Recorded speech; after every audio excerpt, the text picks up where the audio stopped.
From the Wall Street Journal Digital Conference, I'm your host, Josh Matches, and today I am joined by Pam Dillon, the co-founder and CEO of RingIT. Thank you so much for joining us. Good morning, Josh. It's so good to be here. It is wonderful to be here. So for our friends who are watching on Facebook, can you tell us a little bit about your company? Sure.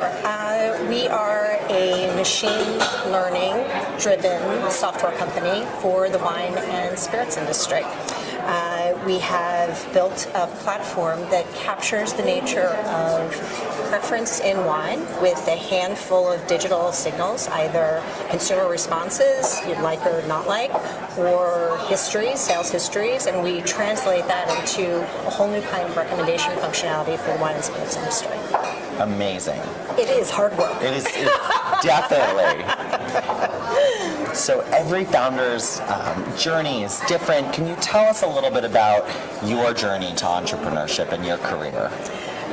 Sure. I feel like an accidental entrepreneur.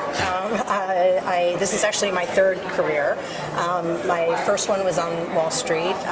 My second one, running a huge piece of a business inside of someone else's platform. And when I had an idea about the way something should work in the world, there really just didn't seem like there was an alternative except to starting it myself. I grew up at a time where it really wasn't the tradition to go to, start a business, do your own thing. For me, I just arrived at a point where I couldn't imagine the world without the 8,000-year wine tradition that it has, culture. And we were in very serious danger of losing all of the beautiful producers, the people that make all of these wines, if they could not find, in the context of a digital platform, their true homes with the right consumers. And so it was always from the beginning the idea of connecting the consumers with the producers that make the wines, whether it's down the road or a half a world away. And that's what this platform does. That's incredible and super, super exciting, I think, for the industry and I think for consumers. Is there a piece, we have a lot of young entrepreneurs that watch our videos, is there a piece of maybe advice that you learned, particularly having had these kind of three different careers, that kind of helped you through each transition from one to the other? Yeah, I think that when you have a certain number of years of experience, you bring to bear two very, very different understandings, and they most of the time work together. But on occasion, they work in opponent to. They conflict with each other. The first one are years and years of experience on how to build something, how to finance something, how to bring together a team of people to do something. The other side are all of those same years of experience that teach you all the things that could go wrong. When you're young, you don't, in fewer years of experience, you have less awareness of all of the things that can go wrong in building a business. However, when you do have these years of experience, you have all of the ways of finding your own path through it. And that's probably one of the most joyful parts about starting this business, is to not only express myself, ourselves, in the context of what we're building, but to do so in a very pure way with our own sense of self, whether it's the engineers or the wine and spirits experts, whoever they are, using their years of experience to bring to bear this visualization, this platform. Incredible. What is the first app that you check in the morning other than your email? Slack. We are a distributed team, which means our engineers and our wine experts are located throughout the world. It was extremely difficult to find this team of people to begin with at all, much less to find them in the same city. It was just never going to happen. And so we use Slack as a way of not only building up our company culture, we use Slack as a way of communicating. We use Slack as that first point of contact when we're running around because everybody can know what's going on. And so I check it before I check the weather, I can tell you. And it's a really good way to keep teams united and feel like everybody's part of the process. Yes, for sure. If you could have dinner with anyone, alive or dead, who would it be and why? Okay. Can I get one of each? Yeah. Okay.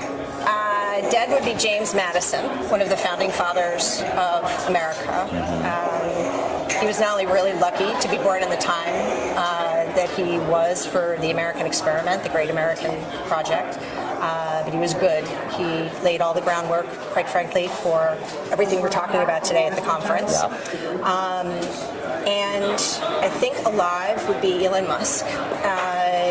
He is not only a dreamer, but he is building what it takes to make the craziest possible dreams come true.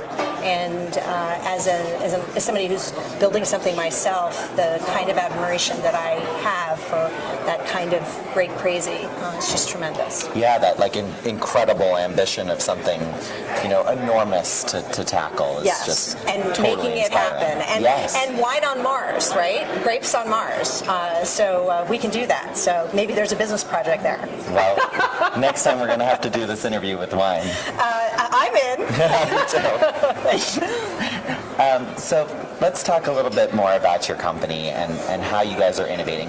How do you guys see you kind of changing the way maybe people think about wine, think about their senses and the world around them?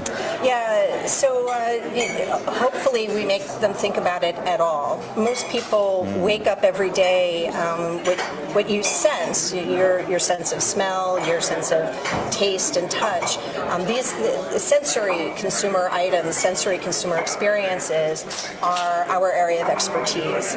And just even in the first instance, just taking note of what you're smelling and hearing in a very different way is something that we've really enjoyed working on and bringing to bear.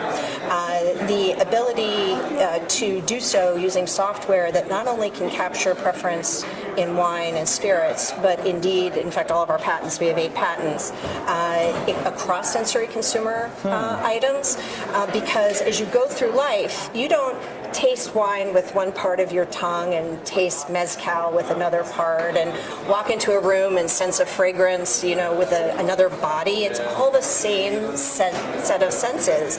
And I think that's just fascinating. And the ability to tie it all together and to build software that can do that, it's just super fun. Yeah, so, it's an incredible challenge. It is. It's really, really hard. I think I might have said that before. Yeah. So, last question. Speaking of hard, you've started this company, you've done all of these other things. Do you have a piece of advice that you would give to the aspiring entrepreneur of any age on thinking about starting their own company, and what advice would you give them? Well, I would want to make it person by person as much as possible. Each one of us goes through life, a journey in their own way. If I had one single piece for everyone, it would be to never, ever give up. Never, ever walk away. Because as soon as you do, everyone else will. And if you don't, they won't. It's the single greatest thing that you have complete control over. And as an entrepreneur, you have control over virtually nothing. And so the piece of advice I would say is hold on to the one thing that you have control over, own it, and that's what will take you home. That's amazing advice. Pam, congratulations on all your success. Thank you. And we look forward to seeing your company grow and hopefully have you back soon with some more news on the product. Wonderful. Josh, I look forward to it. And next time with a bottle of wine. Let's pop a cork. Yes, Okay. next time with wine. Thanks, Pam. My pleasure. From the Wall Street Journal Digital Conference, I'm Josh Matches. Stay tuned. We have a lot more interviews to come throughout the day.